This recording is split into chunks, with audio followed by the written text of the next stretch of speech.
নতুন মৌসুম, নতুন ট্রান্সফার, নতুন স্বপ্ন। কে জিতবে ট্রফি, কে যাবে অবমনে, আর কে হবে এই মৌসুমের রিয়েল শকিং হিরো? চলুন তা বিশ্লেষণ করা যাক।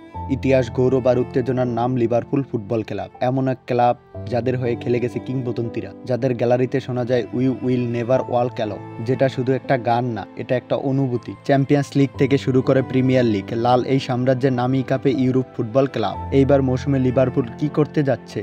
আসো ডুব দেয় এই রেডদের জাদুকরীর জগতে। গোলরক্ষক হিসাবে অবশ্যই অ্যালিসন বেকার থাকবেন। তিনি অন্যতম বিশ্বসেরা গোলরক্ষক।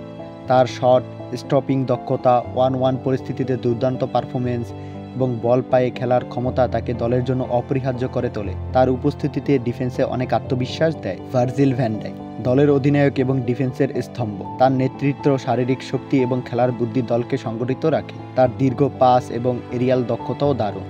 ইব্রাহিম কানাতে ভ্যান ডাইকের সাথে তার জুটি বেশ শক্তিশালী। কানাতে তার গতি, শক্তি এবং বল থেকে প্রতিপক্ষকে বিচ্ছিন্ন করার ক্ষমতার জন্য পরিচিত, তবে মাঝে মাঝে একটু চোট প্রবণতার জন্য তার জন্য একটা বড় চ্যালেঞ্জ। রবার্টসন বিশ্বের অন্যতম সেরা লেফট ব্যাক। তার অদম্য শক্তি, ক্রস, দ্রুত আক্রমণে যোগ দেওয়ার ক্ষমতা লিভারপুলের জন্য খুবই গুরুত্বপূর্ণ। জেরেমি ফ্রিম্পং রাইট ব্যাকে তিনি আক্রমণে খুবই কার্যকারী। তার গতি, ড্রিবলিং এবং ফরওয়ার্ডদের সাথে বোঝাপড়া অসাধারণ। তার আগমনে লিভারপুলের রাইট সাইডকে আরও শক্তিশালী করবে। অ্যালেক্সিস ম্যাকেলিস্টার একজন বুদ্ধিমান মিডফিল্ডার, যিনি তার পাস, দৃষ্টি এবং বল নিয়ন্ত্রণ দিয়ে খেলার গতি নির্ধারণ করেন। তার গোল করার ক্ষমতাও আছে।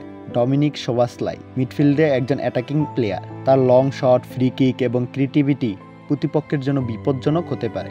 রায়ান গ্রেভেনবাস একজন টেকনিক্যাল মিডফিল্ডার। তার পাসিং এবং ড্রিবলিং ক্ষমতা তাকে মিডফিল্ডে গুরুত্বপূর্ণ করে তোলে। ফ্লোরিয়ান উইটরস লিভারপুলের সবচেয়ে গুরুত্বপূর্ণ নতুন সাইনিংগুলোর মধ্যে একজন। উইটরসকে বিশ্বের সেরা অ্যাটাকিং মিডফিল্ডারদের মধ্যে ধরা হয়। তার ড্রিবলিং, ক্রিয়েটিভিটি এবং গোল করার ক্ষমতা দলকে নতুন মাত্রা দেবে। ফরওয়ার্ড লাইনে আমরা দেখতে পাবো মোহাম্মদ সালাহকে, যিনি লিভারপুলের হয়ে নির্ভরযোগ্য খেলোয়াড়। তার গোল করার ধারাবাহিকতা, গতি এবং ফিনিশিং ক্ষমতা দলকে এগিয়ে নিয়ে যায়। কোডি গাকপো একজন বহুমুখী ফরওয়ার্ড, যিনি উইং বা সেন্ট্রাল ফরওয়ার্ড হিসেবেও খেলতে পারেন। তার গোল করার ক্ষমতা এবং প্লেমেকিং দক্ষতাও বেশ ভালো। হুগো একিটিকে একজন তরুণ এবং শক্তিশালী সেন্টার ফরওয়ার্ড। তার শক্তি এবং গোল করার ক্ষমতা লিভারপুলের আক্রমণকে ভিন্নতা দেবে। কোচ আর্নে সল্টের অধীনে দলটা নতুন কৌশল এবং খেলার স্টাইল খেলবে। নতুন খেলোয়াড়দের আগমন এবং পুরানো খেলোয়াড়দের ফর্মে এই দলকে বেশ আশাবাদী করে তুলেছে। শক্তিশালী আক্রমণবাগ সালা, গাকপো এবং একিটিকের সমন্বয়ে প্রতিপক্ষকে চাপে ফেলতে সক্ষম। ফ্লোরিয়ান উইটজের মতে একজন সৃষ্টিশালী মিডফিল্ডার